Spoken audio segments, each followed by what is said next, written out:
Gusto kami mag-asawa na yung bahay namin isangla. Kasi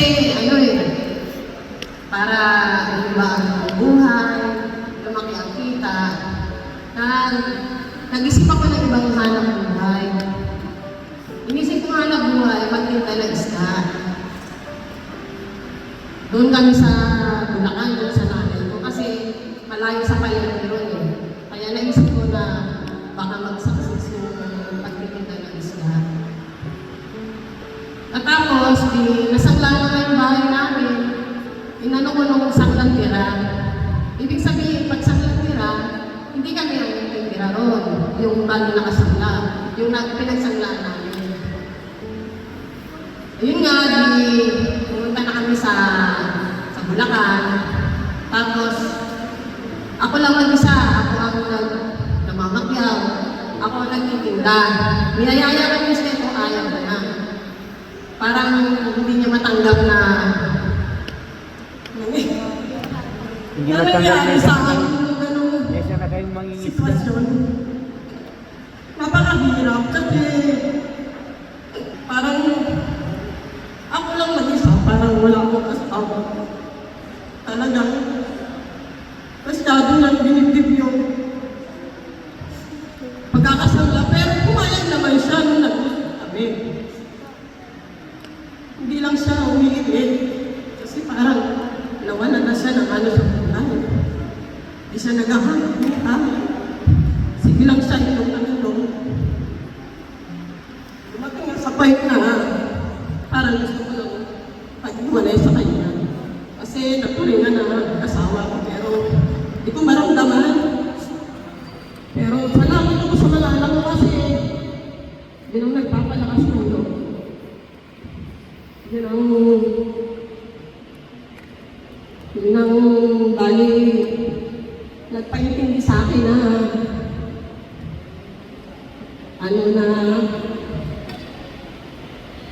wag kong intindihin yung ng papa niya kasi ang papa niya kasi mahina pagdating sa mga ganyan pagsubok. Sa Makatuwidi, ako lang mag-isa. Ilang buwan akong nagtinda. Ako lang lahat. Ako nag-iintindi sa mga anak ko siya. Wala siyang pake kung ano. Pero bandang huli naiintindihan ko rin siya. Tapos yung nagtinda ako, ilang buwan din ako nagtinda. Siguro talagang gano'n, hindi ako pinala doon sa negosyo yun. Nabangkrap ako. Ang hirap kasi tatlo'y anak ko nag-aaral doon sa Bulacan. Anong gagawin ko doon? Pag tumamanga ako magkakasama kami, di pare-pareho kami tipirit yung mata sa mundo. Walang income doon eh. Mahirap yung lugar doon. Ngayon, nag-desisyon ako na bumalik dito sa Agora. Naghanap ako ng ibang mapagkakakitaan. Kahit anong hanap buhay, pinasok ko. Hindi ako nahihiya. Hindi ko hininda yung pagod, yung hirap. Kahit na inaalipos ako ng mga kapitbahay ko, na hindi ko rin matutubos yung bahay namin. Kasi wala naman kami ng hanap buhay na matatag eh. Tapos yung mga anak ko, mga nag-aaral pa. Nandun yung time na hindi ko alam, yung anak kong pangalawa, pumasok siya sa kitchen niya, maglinis ng bahay, pagsapad ako yung doon, saka naglalaba. Parang may pagdagdag ng baon sa eskwela. Andun din yung naranasan niya yung maglakad. Malayo kasi ang school doon sa bahay namin. Ang bahay ng nanay ko, Bituol. Nag-aaral siya sa FDR. Kasi minsan, nadidelay yung bayad ko sa service. Hindi siya sinasakay ng service na sinasakay niya. Sa kagustuhan niya, makapasok sa eskwela, nilalakad niya yung balikan. Hindi ko alam yun. Hindi niya sinabi yun, nalaman ko lang nung ginawa niya na. Parang natuwa ako na parang nahawa ko sa anak ko. Pero laking pasalamat ko kasi talagang bait ni Lord. Binigyan ako ng mga anak na matatag, masipag, tsaka yung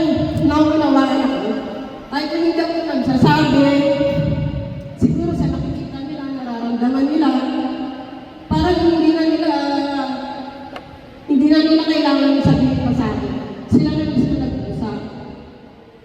Andun yung naranasan ko pala kami mag-asawa na matulog sa jeep. Kasi wala kaming bahay. Nahiya naman ako makitulog sa biyanan ko kasi baka mamaya sabi ng biyanan ko, may bahay ka sa Manlamo, tapos matutulog ka dito. Pero malaki ang bahay ng biyanan ko. Matulog ako sa jeep. Andun yung pagkagagarali, doon pala ako matutulog. Tapos kailangan maga kayo gigising kasi bibiyahe na yun. Napakahirap. Tapos kung nandito na nga ako, kung ano yung hanap buhay yung pinasok ko, andun yung nagtitindera ako, naglabandera, planchadora ako, andun yung nagbabalat ako ng kamuting kahoy, hanggang sa mag-youngstown ako. Napakahirap yung isip ko kasi yung kailangan tumita ko ng pera para may padala ko sa mga anak ko. Pagka nakaipon na ako, uwi na ako na, nagmamadali na ako uwi para may ibigay ako sa kanila. Tapos nung mga ilang buwan, siguro mga 5 buwan din yun, awa ng Diyos, nag-ano ako ng maupahan. Kahit maliit yung kwarto lang, yung matutulugan lang. Nakakita kami ng upahan dyan sa Area 1. Naranasan ko pa dyan, maliit na kwarto talaga, as in tulugan lang. Pero okay na rin yun kaysa sa jeep. Kasi doon, kahit na anong oras mo gusto matulog, okay. Hindi ka na maghihintay ng garahe. Pwede ka na matulog doon. Ilang buwan ang lumipas, ayun na, napag-desisyonan ko na sundin ko na yung mga anak ko nung natapos na yung school. Dito ko na sila pinagpatuloy mag-aaral kasi nahihirapan ako eh. Kumakain kami ng asawa, hindi namin sila kasama. Naisip ko to, kumakain ba sila, ano yung kinakain nila. Kaya, nung pagtapos ng school, pinunta ko na sila rito, pinundo ko na sila rito. Tapos yung pangalawang kong anak, talagang pumasok siyang maging doon sa tindera ng gamitan, nasa may traffic sa amin. Sabi niya, papasok daw siya para may pambili sila ng school supply pagdating ng pasukan. Sabi ko, kaya mo ba yun? Sabi ko gano'n sa kanya. Tapos stay pa. Sabi niya, oo nga, magbabantay lang naman ako ng panila, yung mga damit eh. Sabi ko, di ikaw ang bahala.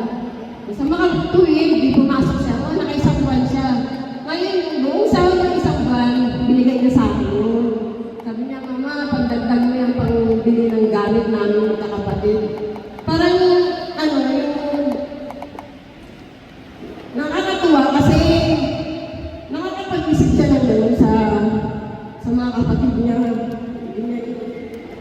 Kung iba-ibang bata yun, hindi niya naiintindihan yun eh. Tinapos lang niya yung isang buwan. Doon pa rin kami nakatirasan. Siguro mga isang taon din kami mahigit na yung upaan. Tapos dumating yung time na nilipat ko sa ibang sasanggaan yung bahay ko. Yung bahay namin. Awa naman ng Diyos may kumuha.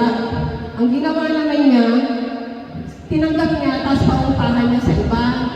Hindi ganun nga may umupa. Tapos dumating naman sa time na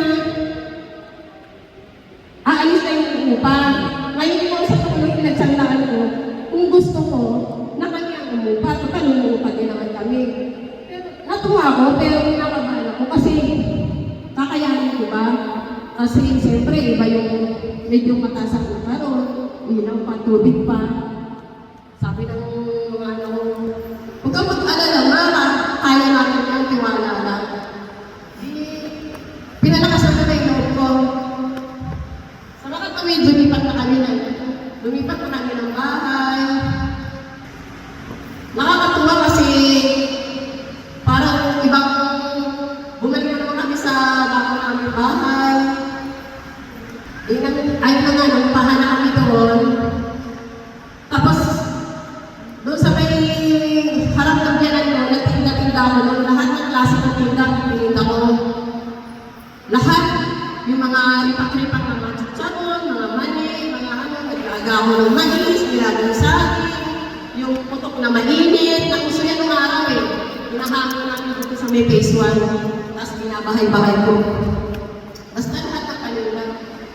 Sa mga tuwid, naging maayos ko yung paninda ko, hanggang sa nagdagan.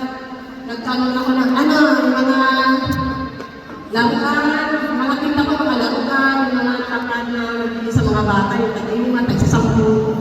Tapos, basta marami akong tinda mo. Biscuits, office, lahat marami. Tapos yung anak ko pangatlo, kinuha naman siya ng tindag ng tindera pag Sabado-Linggo. Di laking tulong din yun sa akin, di ko na iintindi yung bago niya.